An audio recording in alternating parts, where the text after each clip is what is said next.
Good afternoon, viewers. I am delighted to introduce Sheralee Ryan, our published author, who has written a phenomenal story about Sheralee Ryan.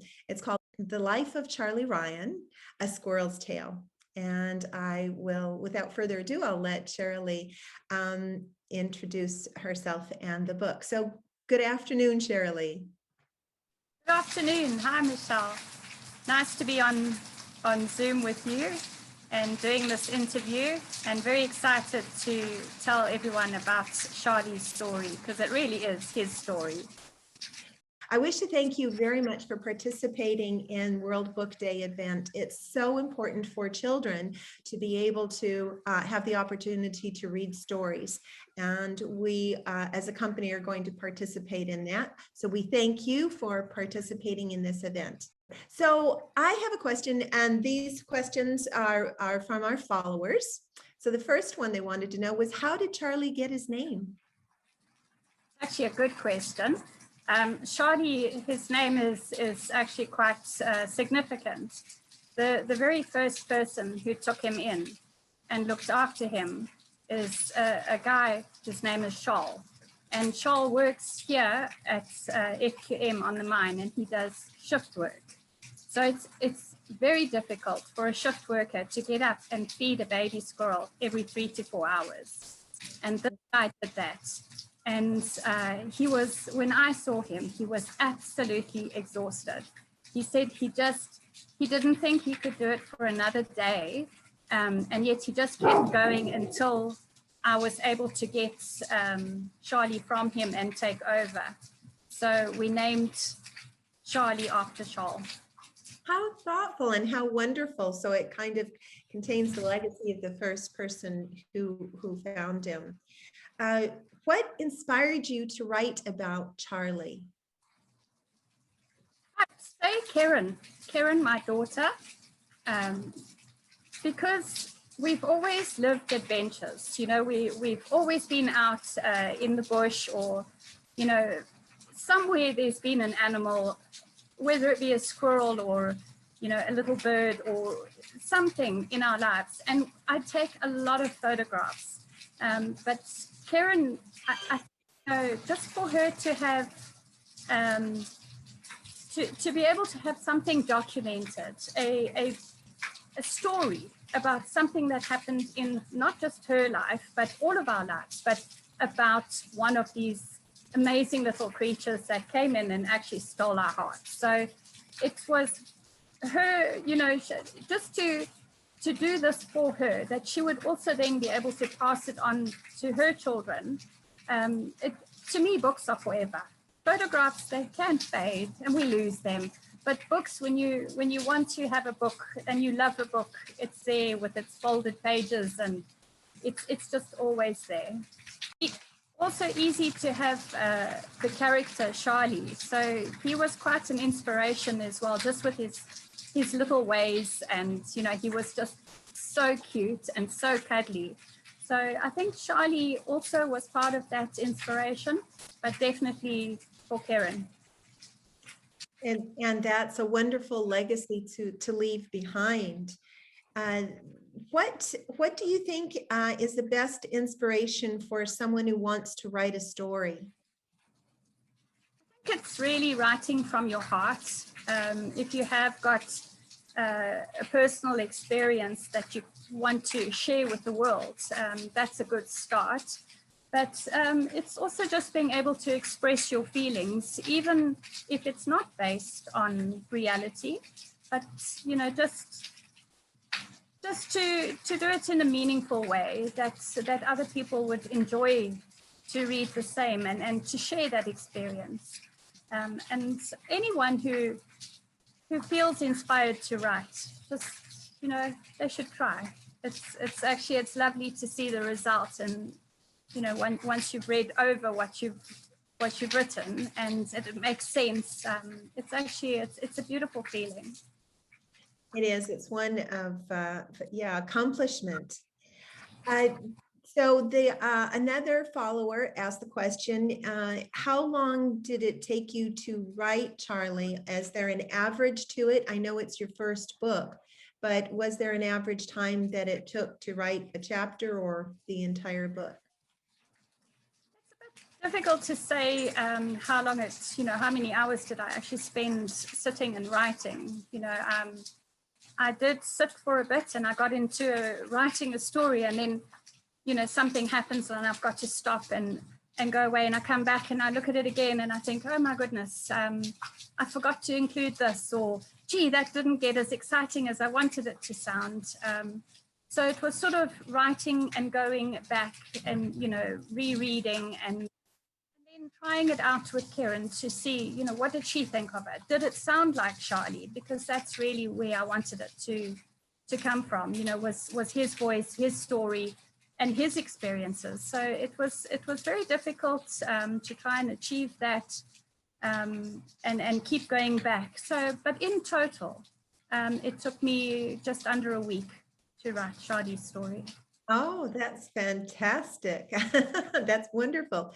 Do you have a specific process that you follow? Is there something that, and if yes, if there is a process, what is it that you do? I don't think I really do have a process. I kind of think about how the story will go, and it takes me a while before I kind of get that muddle of words out onto the page, or onto my laptop.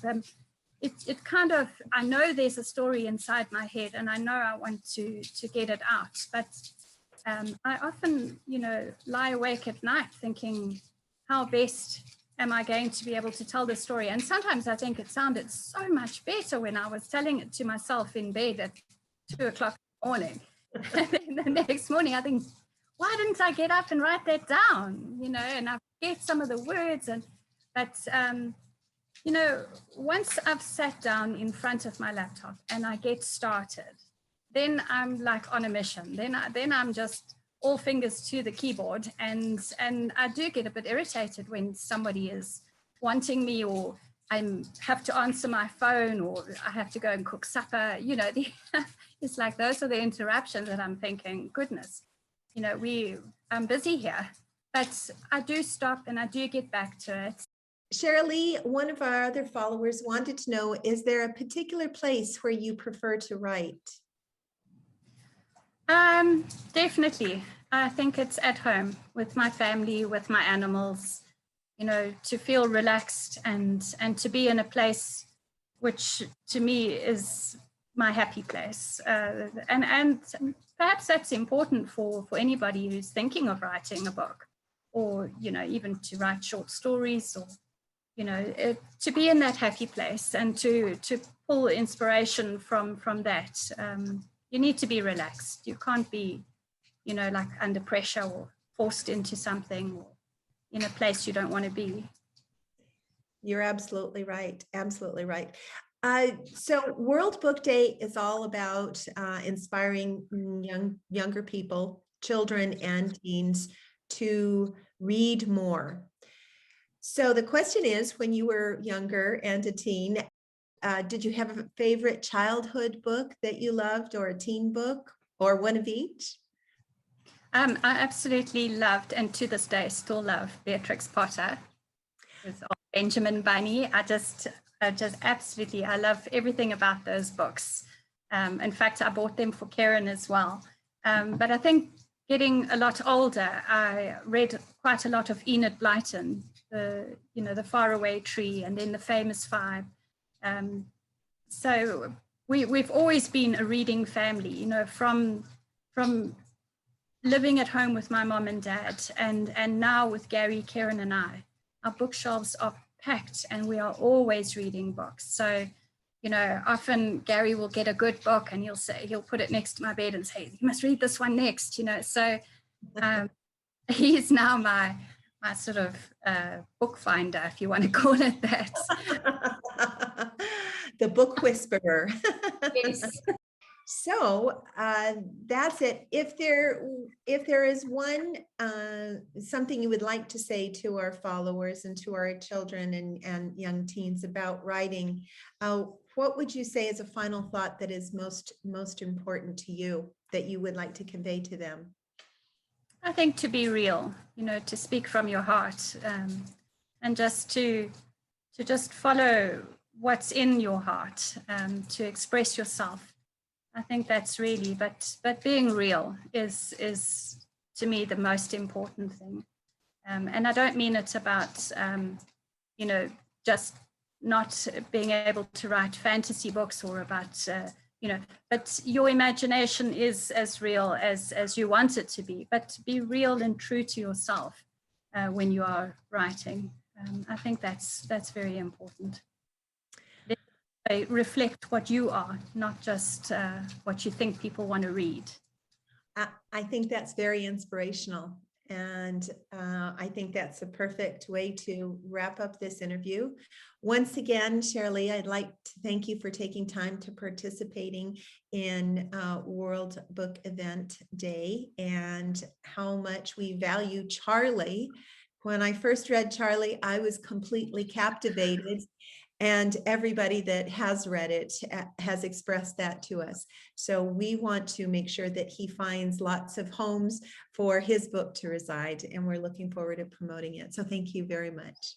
Thank you. Thanks very much. So I'm going to read from the life of Sheralee Ryan, A Squirrel's Tale. And I'm just going to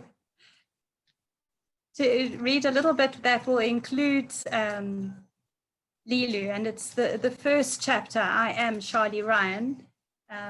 I have a sister too. Her name is Karen, and she is the most beautiful human I have ever seen. She is kind, gentle, and so loving. She always gives me cuddles and kisses, which makes me feel all tingly inside. Whatever Karen has, I'm allowed to share with her.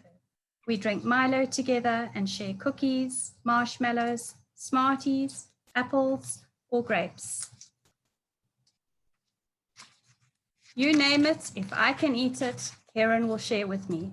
In her room, there is a big shelf filled with toy animals that are soft and cuddly.